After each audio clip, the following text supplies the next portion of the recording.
Book का नाम है अंतर्मुखता और एकांत। जहाँ जहाँ पर अव्यक्त मूल्यों में अंतर्मुखता और एकांत के रिलेटेड पॉइंट्स आती है उसके महावाक्यों का इसमें संकलन है, छोटी सी बुकलेट फॉर्म में है। इसका तीसरा पार्ट इस वीडियो में पढ़ेंगे और सुनेंगे। सभी सदा साथ का अनुभव करते हो, क्योंकि मुख्य बात है बाप को अपना साथी बनाना। अगर सदा का साथी बनाएंगे तो माया स्वतः ही अपना साथ छोड़ देगी, क्योंकि जब देखेगी इन आत्माओं ने मुझे छोड़ और को साथी बना दिया तो किनारे हो जाएगी। सदा बाप के साथी बनो, सेकंड भी किनारा नहीं। जब साथी साथ निभाने के लिए तैयार है फिर किनारा क्यों करते? फायदा भी है। फायदे वाली बात कभी छोड़ी जाती है क्या? साथी का साथ न होने के कारण अकेले करते, इसलिए मेहनत लगती। बाप का साथ अर्थात हुआ ही पड़ा है। किनारा करते तो छोटी बात भी मुश्किल लगती। इसलिए अंतर्मुखी हो, इन अनुभवों के अंदर जाओ, फिर शक्तिशाली अनुभव करेंगे। क्या विधि अपनानी है? अंतर्मुखी बनना। किनारा करते तो छोटी बात भी मुश्किल लगती है। बाप से किनारा करेंगे तो छोटी बात भी मुश्किल लगेगी।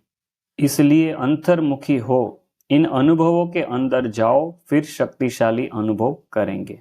19 मई 1977 के अव्यक्त मुरली महावाक्य सुने। वर्तमान समय विशेष एक लहर दिखाई देती है। कोई भी बात सामने आती तो बाप द्वारा मिली हुई सामना करने की शक्ति का स्वयं प्रयोग नहीं करते, लेकिन बाप को सामने कर देते हैं कि आपको साथ ले जाना है, हमें शक्ति दो, मदद देना आपका काम है। आप न करेंगे तो कौन करेगा? थोड़ी सी आशीर्वाद कर दो, आप तो सागर हो, हमको थोड़ी सी अंजलि दे दो। स्वयं की सामना करने की हिम्मत छोड़ देते हैं और हिम्मतहीन बनने के कारण मदद से भी वंचित रह जाते हैं। ब्राह्मण जीवन का विशेष आधार है हिम्मत। जैसे श्वास नहीं तो जीवन नहीं, वैसे हिम्मत नहीं तो ब्राह्मण नहीं। बाप का भी वायदा है, हिम्मत बच्चे मदद बाप। सिर्फ मदद बाप नहीं है। आजकल की लहर में बाप के ऊपर छोड़ देते हैं और स्वयं अलबेले रह जाते हैं। अब करना क्या है? विशेष कमजोरी यह है, जो हर शक्ति को व हर ज्ञान की युक्ति को सुनते हुए व मिलते हुए स्वयं के प्रति यूज नहीं करते, अर्थात अभ्यास में नहीं लाते, सिर्फ वर्णन करने तक लाते। लेकिन अंतर्मुख हो, हर शक्ति की धारणा करने के अभ्यास में जाओ। जैसे कोई नई इन्वेंशन करने वाला व्यक्ति दिन रात उसी इन्वेंशन की लगन में खोया हुआ रहता है, वैसे हर शक्ति के अभ्यास में खोए हुए रहना चाहिए। बहुत अच्छी यह पॉइंट आई यहाँ पर कि जैसे इन्वेंशन करने वाले होते हैं साइंटिस्ट लोग, तो पूरा दिन उसमें ही टाइम देते हैं, उसमें ही खोए हुए रहते हैं। तो बाबा कहते हैं हर शक्ति के अभ्यास में खोए हुए रहना चाहिए। जैसे सहन शक्ति व सामना करने की शक्ति किसको कहा जाता है, क्या क्या चीजें सोचनी है, वह भी बाबा सुनाते हैं। ऐसे ऐसे अभ्यास कर सकते हैं, चिंतन कर सकते हैं, अनुभव कर सकते हैं। सहन शक्ति व सामना करने की शक्ति किसको कहा जाता है? सहन शक्ति से प्राप्ति क्या होती है? सहन शक्ति को किस समय यूज किया जाता है? सहन शक्ति न होने के कारण किस प्रकार के विघ्नों के वशीभूत हो जाते हैं? अगर कोई माया का रूप क्रोध के रूप में सामना करने आए तो किस रीति से विजयी बन सकते हो? कौन कौन सी परिस्थितियों के रूप में माया सहन शक्ति के पेपर ले सकती है? वन इन एडवांस विस्तार से बुद्धि द्वारा सामने लाओ। रियल पेपर हॉल में जाने के पहले स्वयं का मास्टर बन स्वयं का पेपर लो तो रियल इम्तिहान में कभी फेल नहीं होंगे। ऐसे एक एक शक्ति के विस्तार और अभ्यास में जाओ। अभ्यास कम करते हैं। व्यास सब बन गए हो। व्यास ने क्या किया?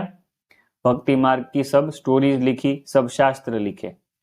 तो बाबा क्या कहते हैं? व्यास सब बन गए हो, ज्ञान सुनाने में बहुत अच्छे हैं हम, लेकिन अभ्यास नहीं करते हो। इसी प्रकार स्वयं को बिजी रखना नहीं आता, इसलिए माया आपको बिजी कर देती है। अगर सदा अभ्यास में बिजी रहो तो व्यर्थ संकल्पों की कंप्लेंट भी समाप्त हो जाए। साथ साथ आपके अभ्यास में रहने का प्रभाव आपके चेहरे से दिखाई दे। क्या दिखाई देगा? अंतर्मुखी, सदा हर्षित मुखी दिखाई देंगे, क्योंकि माया का सामना करना समाप्त हो जाएगा। जैसे अनुभवों को बढ़ाते चलने से बार बार एक ही शिकायत करने से छूट जाएंगे। जैसे सर्व शक्तियों के अभ्यास के लिए सुनाया, वैसे ही स्वयं को योगी तू आत्मा कहलाते हो, लेकिन योग की परिभाषा जो औरों को सुनाते हो उसका स्वयं को अभ्यास है। 18 जून 1977। वर्तमान समय का पुरुषार्थ क्या है? सुनना सुनाना चलता रहता। अभी अनुभवी बनना है। अनुभवी का प्रभाव ज्यादा होता। वही बात अनुभवी सुनावे और वही बात सुनी हुई सुनावे तो अंतर पड़ेगा ना। लोग भी अभी अनुभव करना चाहते हैं। योग शिविर में विशेष अनुभव क्यों करते? क्योंकि अनुभवी बनने का साधन है, सुनाने के साथ अनुभव कराया जाता है, इससे रिजल्ट अच्छी निकलती है। तो यहाँ पर राजयोग शिविर भी कैसे कराना है उसके बारे में भी थोड़ा बाबा समझाते हैं कि उनको साथ साथ में कुछ न कुछ अनुभव कराते जाओ, समझाते जाओ, अनुभव कराते जाओ। जब आत्माएं अनुभव चाहती है तो आप भी अनुभवी बनकर अनुभव कराओ। अनुभव कैसे हो, उसके लिए कौन सा साधन अपनाना है?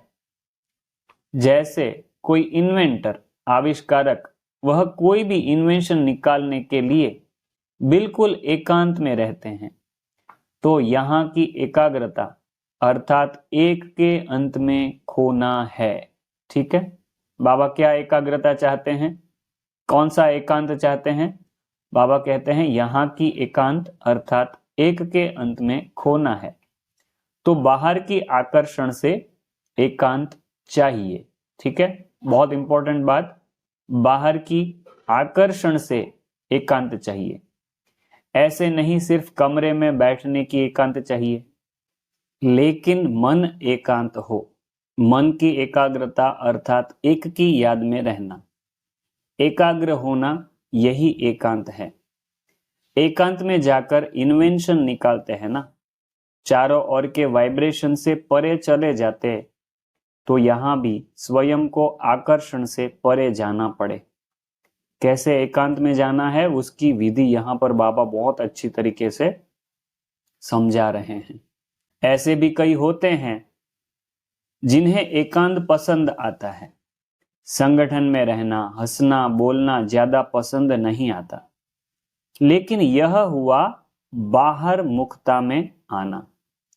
अभी अपने को एकांतवासी बनाओ अर्थात सर्व आकर्षण के वाइब्रेशन से अंतर्मुख बनो। देखो आकर्षण के वाइब्रेशन होते हैं। बाबा क्या कहना चाहते हैं? अपने को एकांतवासी बनाओ अर्थात सर्व आकर्षण के वाइब्रेशन से अंतर्मुख बनो। अब समय ऐसा आ रहा है जो यही अभ्यास काम में आएगा। अगर बाहर के आकर्षण के वशीभूत होने का अभ्यास होगा तो समय पर धोखा दे देगा। अगर बाहर के आकर्षण के वशीभूत होने का अभ्यास होगा तो समय पर धोखा दे देगा। सरकमस्टेंसेस, परिस्थितियां ऐसे आएंगी जो इस अभ्यास के सिवाय और कोई आधार ही नहीं दिखाई देगा। देखो, सबको हमको यह अभ्यास जरूर करना है। बाहर के आकर्षणों से हम मुक्त कैसे हो, उसका हमको बहुत अभ्यास करना है।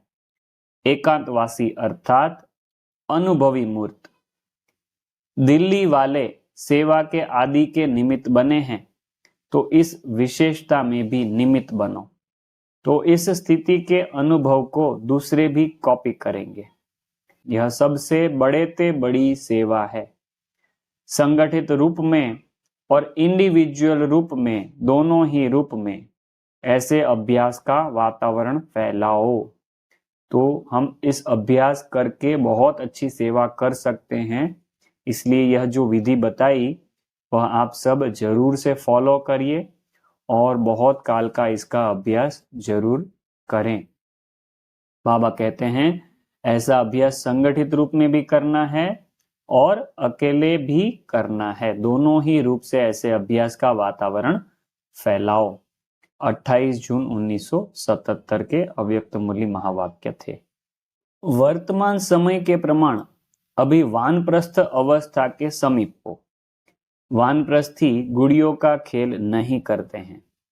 वानप्रस्थी एकांत और सुमिरण में रहते हैं। तो आप सब बेहद के वानप्रस्थी सदा एक के अंत में अर्थात निरंतर एकांत में सदा स्मृति स्वरूप रहो।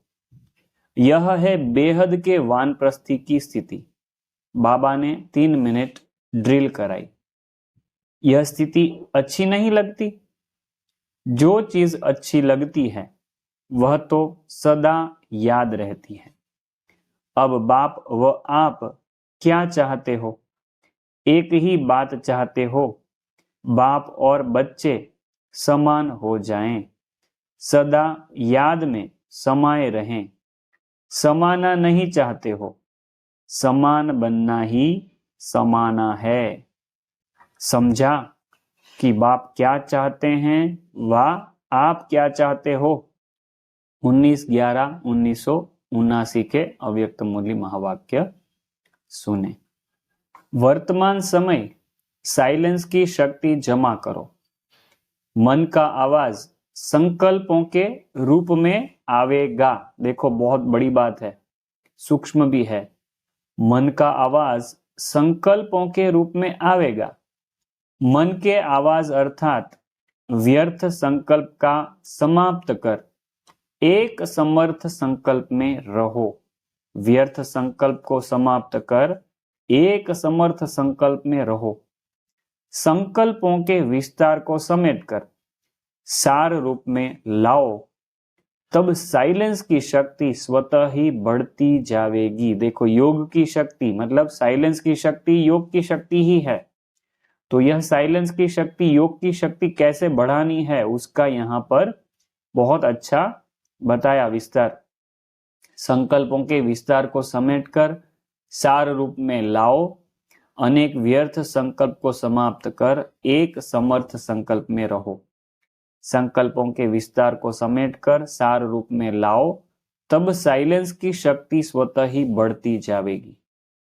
व्यर्थ है बाह्य मुक्ता और समर्थ है अंतर्मुक्ता। ऐसे ही मुख के आवाज के भी व्यर्थ को समेटकर समर्थ अर्थात सार में लाओ, तब साइलेंस की शक्ति जमा कर सकेंगे। साइलेंस की शक्ति के विचित्र प्रमाण देखेंगे।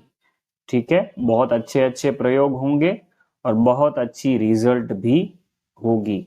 सार में लाओ, तब साइलेंस की शक्ति जमा कर सकेंगे और साइलेंस की शक्ति के विचित्र प्रमाण देखेंगे।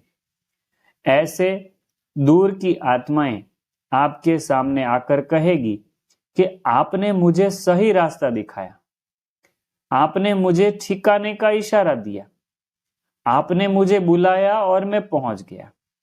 आपके दिव्य स्वरूप उनके मस्तक रूपी टीवी में स्पष्ट दिखाई देंगे और अनुभव करेंगे कि यह तो सन्मुख मिलन था। इतना स्पष्ट अनुभव करेंगे। यह बहुत ही सूक्ष्म बातें हैं, बहुत ही गहरी बातें, आगे जाके यह सब होने वाला है। इसलिए ऐसी हम स्थिति बनाएं जो इस बुक में हम आपको सुनने को मिल रही है। यह स्थिति बनाएंगे तो ऐसे विचित्र अनुभव भी आगे जाके जरूर करेंगे। 3 दिसंबर 1979 के अव्यक्त मूल्य महावाक्य सुने। तीव्र पुरुषार्थ की सहज विधि जिससे सहज सिद्धि प्राप्त हो जाए, अर्थात सदा सिद्धि स्वरूप हो जाए, संकल्प, बोल व कर्म सिद्ध हो जाए, जिससे विश्व के आगे प्रसिद्ध होंगे, वह सहज विधि कौन सी है? एक शब्द की विधि है। जिस एक शब्द को अपनाने से सिद्धि स्वरूप हो जाएंगे, जिससे संकल्प, बोल और कर्म तीनों का संबंध है, वह एक शब्द है एकाग्रता।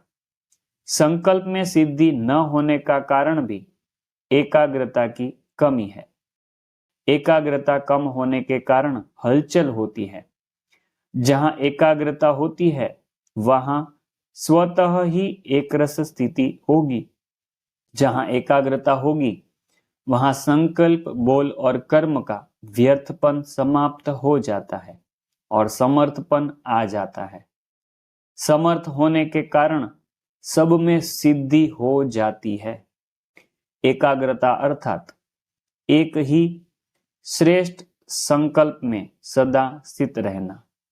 जिस एक बीज रूपी संकल्प में सारा वृक्ष रूपी विस्तार समाया हुआ है। एकाग्रता को बढ़ाओ तो सर्व प्रकार की हलचल समाप्त हो जाएगी। एकाग्रता अपनी तरफ आकर्षित भी करती है। जैसे कोई भी वस्तु स्वयं हलचल वाली होगी तो औरों को भी हलचल में लाएगी। जैसे यहाँ की लाइट हलचल में आ जाती है। बीच बीच में बिजली बंद हो जाती थी, कभी बुझती कभी जलती है, तो सबके संकल्प में हलचल आ जाती है। बाबा कितना अच्छा उदाहरण देके समझाते हैं। जैसे लाइट चली जा रही थी तो बाबा कहते हैं जैसे हलचल वाली वस्तु है तो वो दूसरों के संकल्पों को भी हलचल में लाती है। यह क्या हुआ? एकाग्र वस्तु औरों को भी एकाग्रता का अनुभव कराएगी। एकाग्रता के आधार पर ही जो वस्तु जैसी है वैसी स्पष्ट देखने में आएगी। ऐसी एकाग्र स्थिति में स्थित होने वाला स्वयं को भी सदा जो है जैसा है वह स्पष्ट अनुभव करते हैं और इस कारण कैसे हो क्या हो यह हलचल समाप्त हो जाती है। जैसे कोई स्पष्ट वस्तु दिखाई देती है तो कभी क्वेश्चन नहीं उठेगा कि यह क्या है। क्वेश्चन समाप्त हो, स्पष्ट अनुभव होगा कि यह ये है। ऐसे स्वस्वरूप व बाप का स्वरूप एकाग्रता के आधार पर सदा स्पष्ट होगा। कैसे आत्मिक रूप में टिकूं? आत्मा का स्वरूप ऐसा है या वैसा है? यह हलचल अर्थात क्वेश्चन खत्म हो जाते हैं। जब क्वेश्चन खत्म होंगे, हलचल समाप्त होगी तो हर संकल्प भी स्पष्ट हो जाता है। हर संकल्प, बोल और कर्म का आदि, मध्य और अंत तीनों ही काल ऐसे स्पष्ट होते हैं जैसे वर्तमान काल स्पष्ट होता है। संकल्प रूपी बीज शक्तिशाली है तो फलदायक है। एकाग्रता से सर्व शक्तियां सिद्धि स्वरूप में प्राप्त हो जाती है। क्योंकि स्वरूप स्पष्ट होता है तो स्वरूप की शक्तियां भी ऐसे ही स्पष्ट अनुभव होती है। समझा? एकाग्रता की महिमा। वैसे भी आजकल की दुनिया में हलचल से तंग आ गए हैं। चाहे राजनीति की हलचल, चाहे वस्तुओं के मूल्यों की हलचल, करेंसी की हलचल, कर्म भोग की हलचल, धर्म की हलचल, ऐसे सर्व प्रकार की हलचल में तंग आ गए हैं। जितने साइंस के साधन पहले सुख के साधन अनुभव होते थे, आज वह साधन भी हलचल अनुभव कराने वाले हो गए हैं। यहाँ भी ब्राह्मण आत्माएं संकल्प में व संपर्क में हलचल से ही थकती है। इसलिए सहज विधि है एकाग्रता को अपनाओ। इसके लिए सदा एकांतवासी बनो। एकांतवासी से एकाग्र सहज ही हो जाएंगे। 28/12/1979। तो बहुत ही महत्व के महावाक्य हमने इस मुरली में सुने। तो आप जरूर ये सबको शेयर करना। और यह बुक आप जाओगे मधुबन में, शांतिवन में, तो आप यह बुक जरूर से खरीदना। और एक बुक है छोटी सी ऐसी ही जिसका नाम है एकाग्रता, वह भी बहुत अच्छी बुक है। और इसमें बहुत अच्छी अच्छी प्रेरणाएं आपको मिली होगी और बहुत अच्छे एकांत और एकाग्रता के महावाक्य हमने सुने। तो काफी फायदा होगा इससे सबको, ऐसी हमारी शुभ भावना है। और इसको हम प्रयोग में लाएंगे तो बहुत ही विचित्र अनुभव कर सकेंगे। और हमारी जो पुरुषार्थ की जर्नी है, पुरुषार्थ की यात्रा है, उसको बहुत ही सुखद और एक लिफ्ट के माफिक हम इसको अनुभव कर सकते हैं। इसलिए आप सबसे निवेदन है कि इस वीडियो को आप जितने लोगों को भेज सके भेजिए और इन महावाक्यों से उनको अवगत कराएं। ओम शांति। बुक का नाम था अंतर्मुखता और एकांत, और इसका हमने तीसरा भाग सुना। बाकी का पार्ट हम अगले वीडियो में कंटिन्यू करेंगे। ओम शांति।